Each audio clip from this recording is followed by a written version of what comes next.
नमस्कार मित्रांनो, स्वागत आहे तुमचं आपल्या प्रशांत भालचिम ब्लॉग्स या चॅनलमध्ये. आज आपण आलेलो आहे माळीण गावामध्ये. इथे आपण रात्री ओव्हरनाईट जर्नी करून आपण इथे पोहोचलेलो आहोत आणि आता आपण नदीवरती आंघोळ करायला चाललेलो आहे. इथे तुम्ही बघू शकता ही नदी आहे. आपण इथे आंघोळीला जाणार आहोत. हे आमचे मित्र आहेत सगळे. चला, आपली जर्नी स्टार्ट झालेली आहे मित्रांनो. करवंद, अरे वा वा, करवंद पण आहे तिथे. हे बघा करवंद.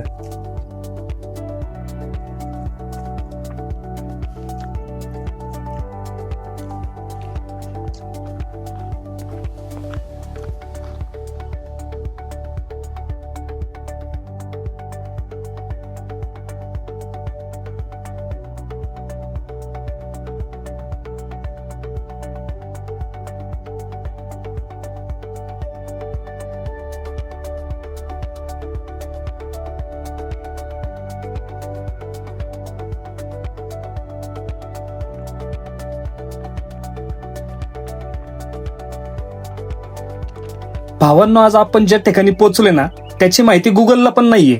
माळींच्या डोंगरदऱ्यामध्ये लपलेलं हे ठिकाण म्हणजे निसर्गाने स्वतःसाठी राखून ठेवलेलं खजिनाच एक खजिना. इकडे यायला लागले की रस्ता शोधताना आम्हाला GPS लागणार नाहीये, कारण हे आमचं जन्मभूमीच आहे. तुम्हाला लागू शकतं, गोंधळू शकता, पण तुम्ही पुढे बघत राहा.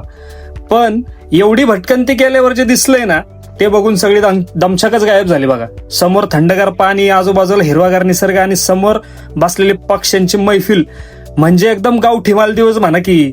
चला तर मग आता उड्या मारून या हिडन स्पॉटच्या सफरीमध्ये आणि बघूया पुढे अजून काय काय भन्नाट होतंय.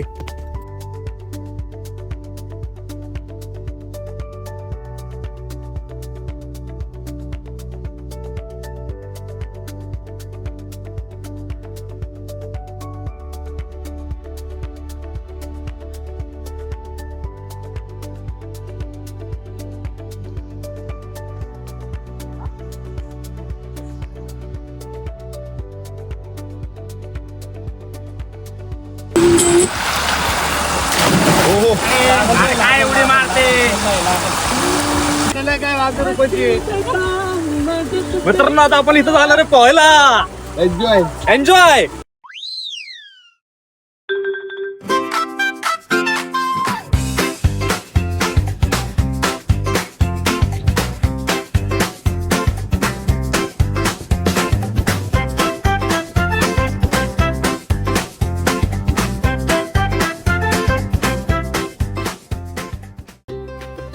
भावांनो, पाणी इतकं थंडगार आहे की अंगावर पडलं की सगळं टेन्शन, थकवा आणि EMI चे हप्ते पण विसरायला होतात. आता आम्ही इथं फुल मस्ती करणार, राडा करणार, पोरं फुल कल्ला करणार आहे आणि पोहून फुल गावठी मालदीवचा आनंदच घेणार आहे आम्ही इथं. तुम्ही पण निवांत बसा आणि भन्नाट सफरीचा आनंद घ्या, कारण अजून पण पुढे काय काय घडतंय ते तुम्ही पण बघून म्हणाल भाऊचा विषय एकदम खोल आहे.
मित्रांनो, तुम्हाला जलपरी बघायची का? जलपरा बघितलं नसेल तर आपण तुम्हाला दाखवतात एक जलपरा. हा बघा जलपरा, बघितलं नसेल तर बघून घ्या. पाण्याचा आनंद घेतोय. मी धबधबा अडवतो.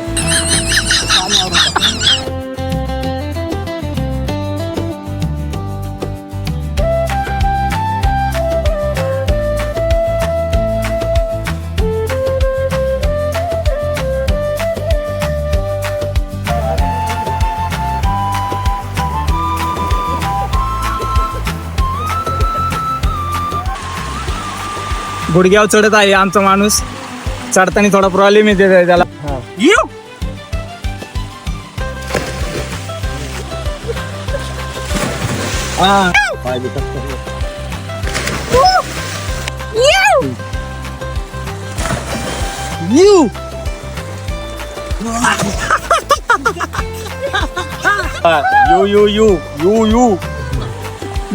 धप्पा.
हे पाणी घाण करताना आमचे अध्यक्ष स्वप्नील लांडे बघा हे काय करतायत.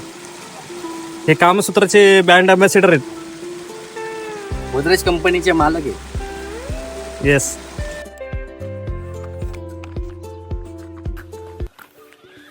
मित्रांनो, आता आपण निघालोय आंघोळ करून ह्या नदीवरून. आता पुढच्या दिशेने चाललोय. आता आपण जर्नी इज सो ब्युटिफुल. कल्ला केलाय फुल पोरांनी. व्हिडिओ मध्ये तुम्हाला बघायला भेटेलच सगळं. आता नेक्स्ट प्लॅन कडे आम्ही जातोय.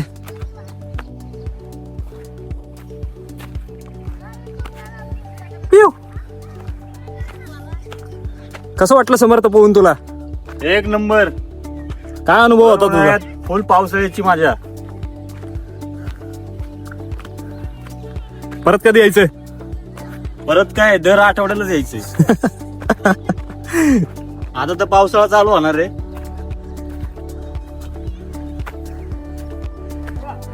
नको आता जरा दम लागलाय, जरा थांबा.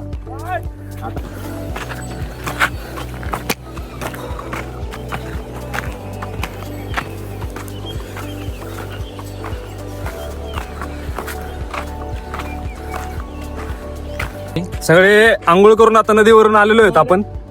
बापू शेठ, कसं वाटतंय तुम्हाला? एक नंबर. क्वालिटी आणि क्वांटिटी तिकडे बघू शकता तुम्ही. ओके, दाखवा तिकडे क्वांटिटी. हे क्वांटिटी इकडे. कुठली क्वालिटी क्वालिटी. विनय शेठ, काय म्हणता तुम्ही? एक नंबर वातावरण, एक नंबर सगळं. स्वप्नील, तुम्हाला काय म्हणायचंय? सगळ्यात बेस्ट वातावरण. आम्ही आता मस्त पोहून आलेलो आहे आणि आता इथनं पुढे आम्ही कोकणात जाणार आहे. चला, आपली झालेले सगळं. आता आपण इथून निघतोय नेक्स्ट प्लॅन कडे. भावांनो, आता आपण चाललोय माळीन गावामध्ये.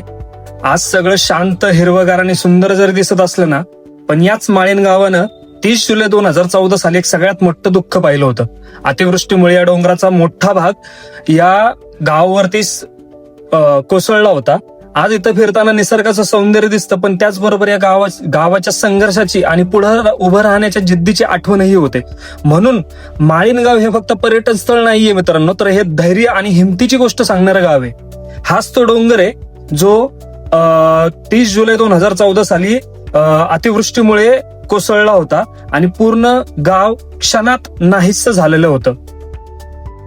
भावांनो, तुम्हाला वाटत असेल की व्हिडिओ संपला, तर तसं अजिबात नाहीये. हा फक्त ट्रेलर होता, पिक्चर अजून बाकी आहे. आमचा प्रवास एवढा मोठा आणि भन्नाट झाला होता की त्यामध्ये आपण मोठी त्याची सिरीजच बनवली. हा आहे पार्ट 1. पार्ट 2 मध्ये अजून भारी चुलीवर कशी मॅगी बनवतोय, कसे आंबे गोळा करतोय, डोंगर रांगत कसे फिरतोय आपण. म्हणून तुम्ही चॅनलला सबस्क्राईब करून ठेवा, नाही तो पार्ट 2 येईल आणि तुम्ही गावातल्या लग्नाला उशिरा पोहोचल्यासारखं राहाल. चला तर मग भेटूया पुढच्या पार्ट मध्ये.